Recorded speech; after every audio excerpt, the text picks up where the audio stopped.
ओ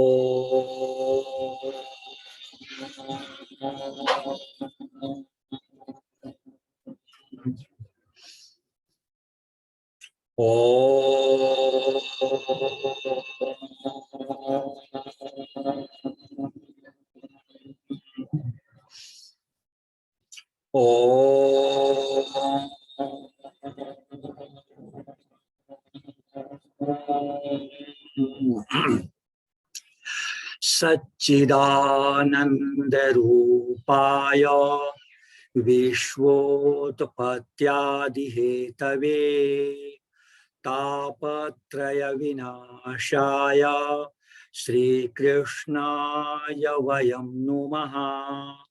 ओम शांति शांति शांति।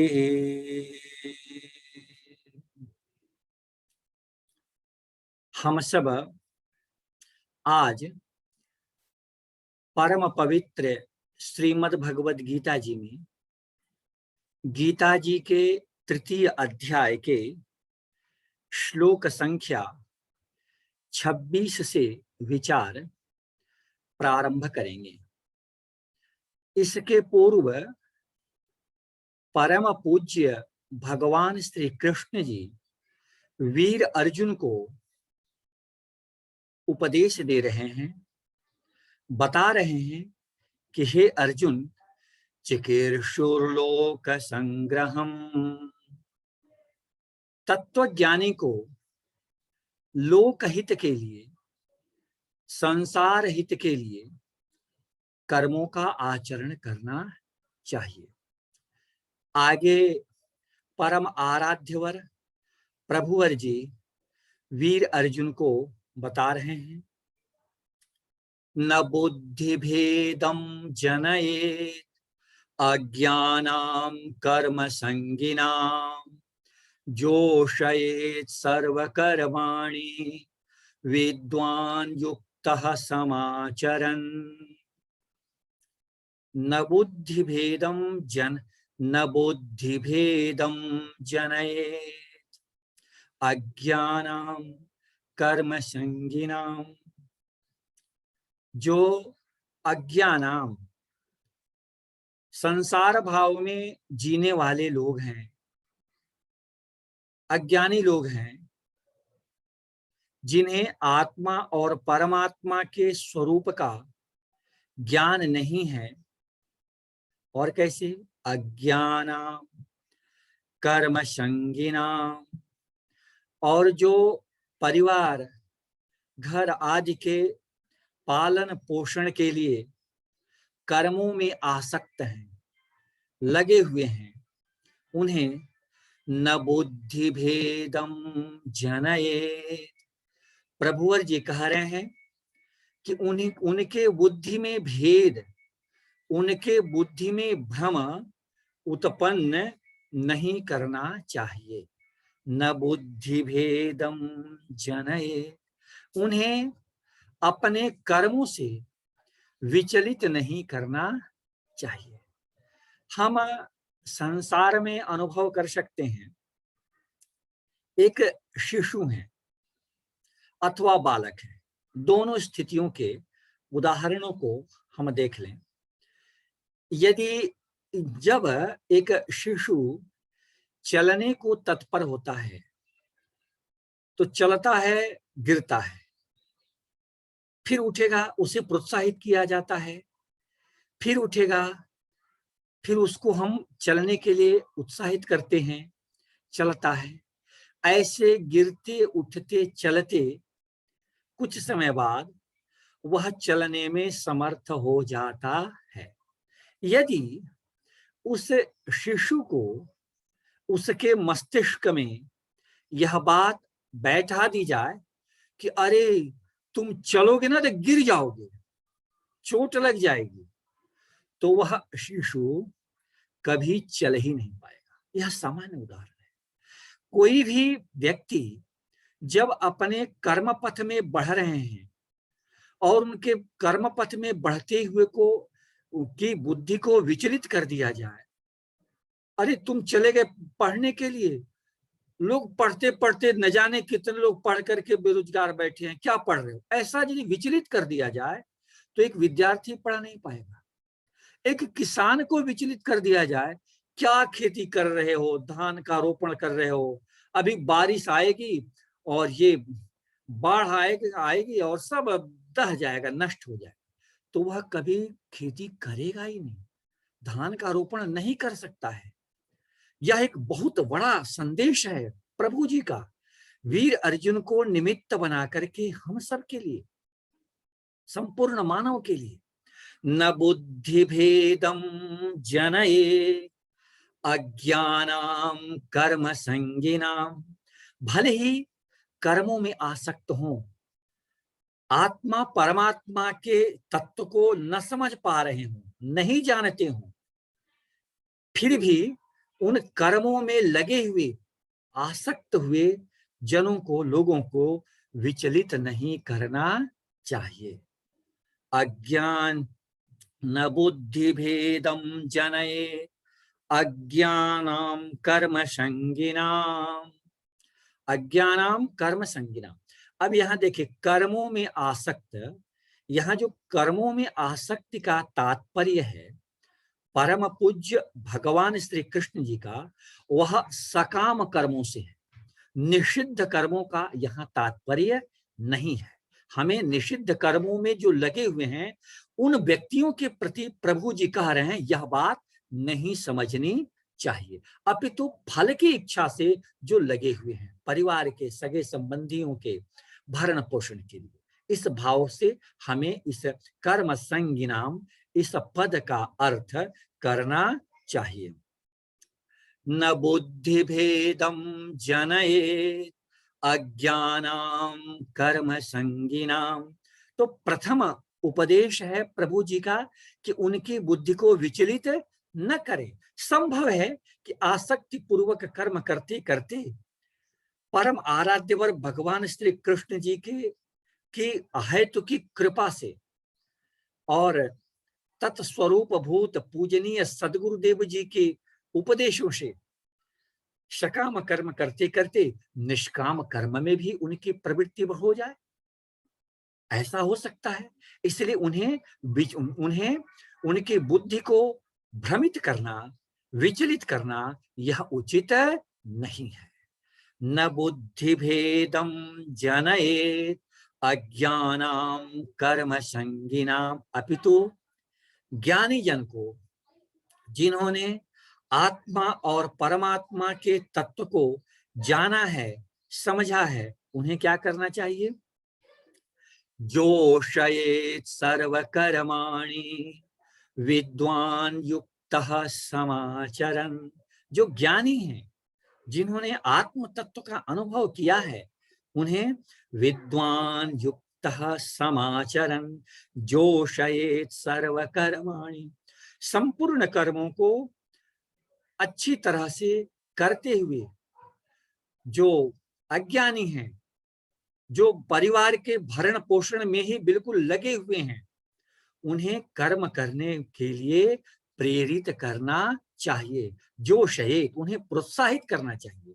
जोशयेत सर्वकर्माणि विद्वान युक्तः समाचरन्। ज्ञानी को स्वयं भी अच्छी प्रकार से कर्म का आचरण करते हुए उन्हें कर्मों को करने के लिए प्रेरित करना चाहिए। कितना बड़ा और कितना उचित संदेश है। करें तो पहले प्रवृत्त तो हो हम सत्कर्मों में, सत्कार्यों में। सबसे बड़ा तो लाभ यह होगा कि यदि सत्कार्य में प्रवृत्त हो रहे हैं तो हम निषिद्ध कर्मों से हम अपने को बचा सकते हैं। आगे प्रभुवर जी कह रहे हैं, प्रकृते क्रियमाणानि गुणैः कर्माणि सर्वशः अहंकार विमूढ़ात्मा कर्ताहमिति मन्यते तत्त्ववित्तु महाबाहो गुणकर्म विभागयो गुणा गुणेषु वर्तन्ते इति मत्वा न सज्जते। परम पूज्य भगवान श्री कृष्ण जी कह रहे हैं कि देखें, प्रकृति क्रियमाणानि गुणैः कर्माणि सर्वशः। वस्तुतः जो ज्ञानी जन हैं वो किस प्रकार से समझ करके कर्म करते हैं, तो प्रकृते क्रियमाणानि गुणैः, प्रकृते गुणैः क्रियमाणानि सर्वशः क्रियमाणानि। प्रकृति के जो गुण हैं उन गुणों के द्वारा संपूर्ण कर्म किए जा रहे हैं। प्रकृते क्रियमाणानि गुणैः कर्माणि सर्वशः अहंकार विमूढ़ात्मा कर्ताहमिति मन्यते। अहंकार विमूढ़ात्मा, अहंकार से जिनका अंतःकरण मोहित हो चुका है, ऐसे लोग क्या समझते हैं? अहंकार विमूढ़ात्मा कर्ताहमिति मन्यते। वे यह समझते हैं कि हम ही कर्म के करने वाले हैं, कर्म के कर्ता हम ही हैं। वस्तुतः यह आत्मा साक्षी है, दृष्टा है। गुणा गुणेषु वर्तन्ते। आगे प्रभुवर जी भी कह रहे हैं, इसको बताएंगे कि गुण ही गुणों में बरत रहे हैं। देखा जाए, हम इसे दो उदाहरणों से समझने का प्रयास कर रहे हैं।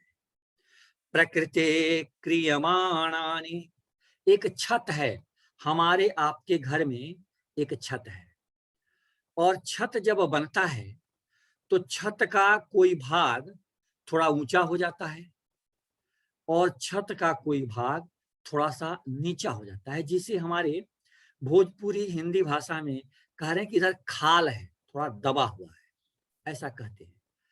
तो वर्षा का पानी या किसी प्रकार से पानी यदि छत पर गिरता है तो वह पानी स्वाभाविक रूप से जो जिधर खाल है, जो थोड़ा ढलान पर है, उधर पानी स्वाभाविक रूप से बह करके चला जाता है।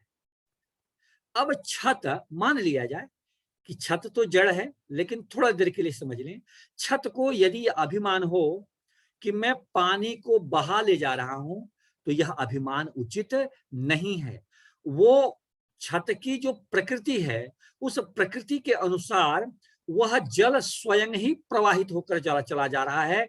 उसमें छत की क्रियाशीलता की कोई भूमिका नहीं है। अब छत यदि अभिमान कर ले कि मैं पानी को बहा रहा हूं, तो यह उचित नहीं है।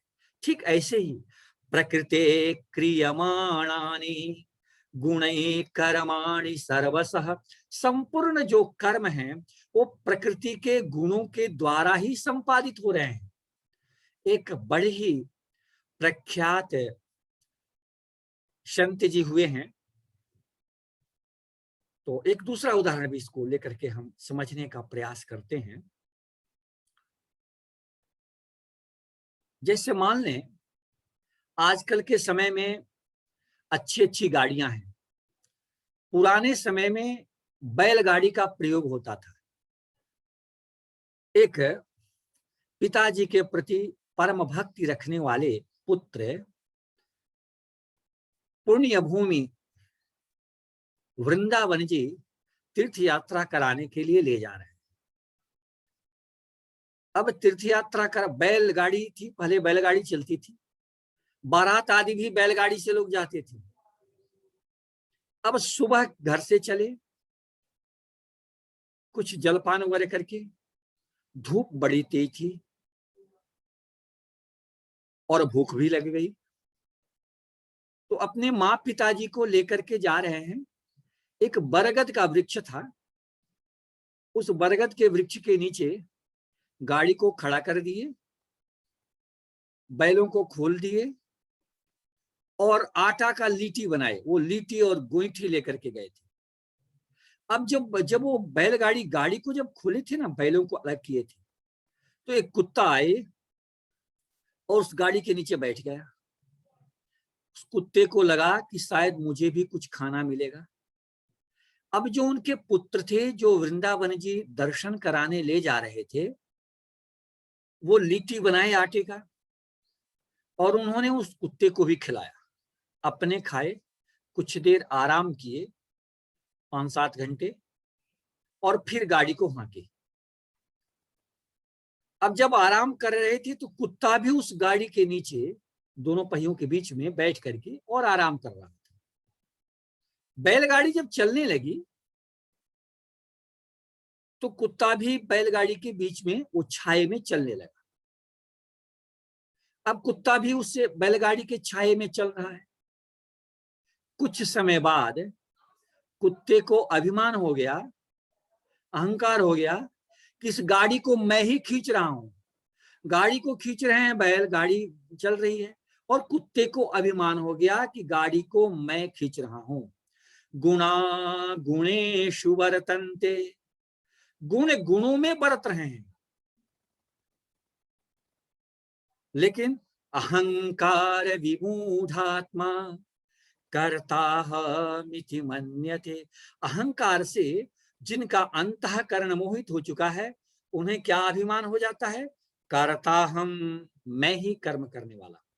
भगवान कहते हैं कि नहीं नहीं, गुण गुणों में बरत रहे हैं। गुण और कर्म का जो यह भेद जानते हैं, वो इस तथ्य को समझ रहे हैं। गुणा गुणेषु वर्तन्ते इति मत्वा न सज्जते। कौन? प्रकृते तत्त्ववित्तु महाबाहो गुण कर्म विभागयो।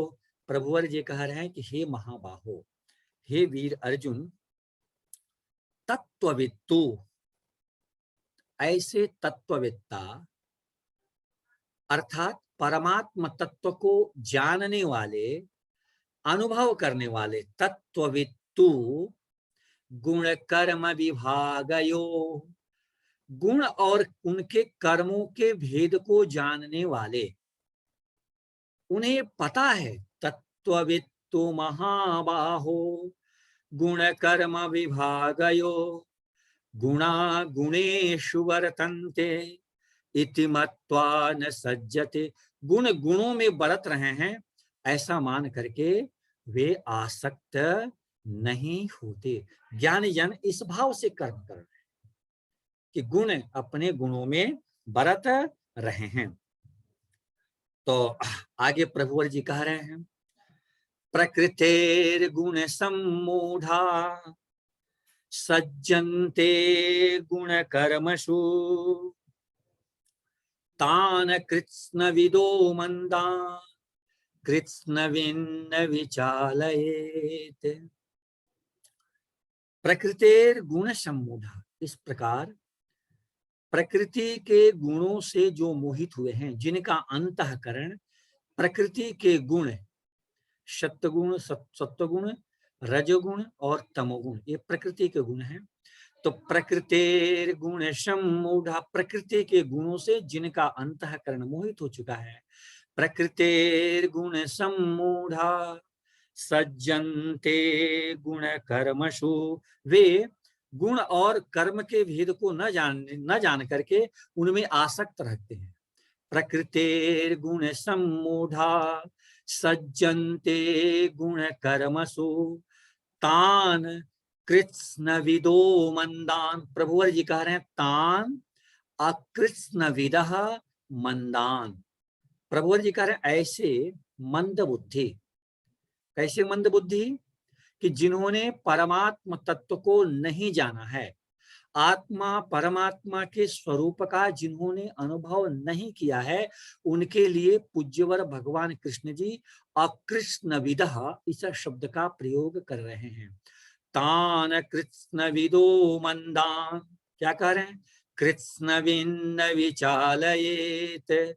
जो कृष्णविन्न है, अर्थात जिन्होंने परमात्म तत्व, आत्म तत्व, संसार जगत आदि के रहस्य को जिन्होंने जान लिया है, जिन्होंने समझ लिया है, वे ऐसे न जान, मंद बुद्धि अर्थात आत्मा परमात्मा जगत आदि के रहस्य को नहीं जानने वालों को उन्हें विचलित नहीं करना चाहिए। वो कर्म में लगे हुए, उन्हें कर सकाम, भले ही कर्म में आसक्ति है, कर्म फल की आकांक्षा है, उन्हें उसमें लगे रहने देना चाहिए और स्वयं संपूर्ण कर्मों का सही तरीका से आचरण करते हुए उन्हें कर्म को करने के लिए प्रेरित करना चाहिए। प्रेरणा बहुत ऊंची चीज है। हिमालय जैसी यदि किन्हीं की प्रतिभा हो और प्रोत्साहन रूपी जल से सिंचित न किया जाए तो वह प्रतिभा सफल नहीं हो सकती। प्रभुवर जी इन्हीं भावों को रख करके वीर अर्जुन को कह रहे हैं कि ज्ञानी जन को भले ही उन्होंने सारे तत्व को समझ लिया है, जान लिया है, इस संसार और सृष्टि के रहस्य को समझ लिया है, फिर भी संपूर्ण कर्मों का आचरण करते हुए उन कर्मों में आसक्त रहने वाले, कर्म फल की इच्छा रखने वाले अज्ञानियों को भी, संसार भाव में जीने वाले लोगों को भी कर्म करने के लिए प्रेरित करना चाहिए। धीरे धीरे कर्म करते करते, फल की आकांक्षा से ही भले ही कर्म कर रहे हैं, धीरे धीरे कर्म करते करते प्रभु जी की कृपा, सदगुरुदेव जी के उपदेश से वे निष्काम कर्म में उनकी प्रवृत्ति स्वतः ही होने लगेगी। आज हम सब परम पूज्य श्री गीता जी के विमर्श में आराध्यवर भगवान श्री कृष्ण जी की अहेतु के कृपा से यहीं विश्रांति लेते हैं। ओम पूर्णमदः पूर्णमिदं पूर्णात् पूर्णमुदच्यते पूर्णस्य पूर्णमादाय पूर्णमेवावशिष्यते। ओम शांति शांति शांति।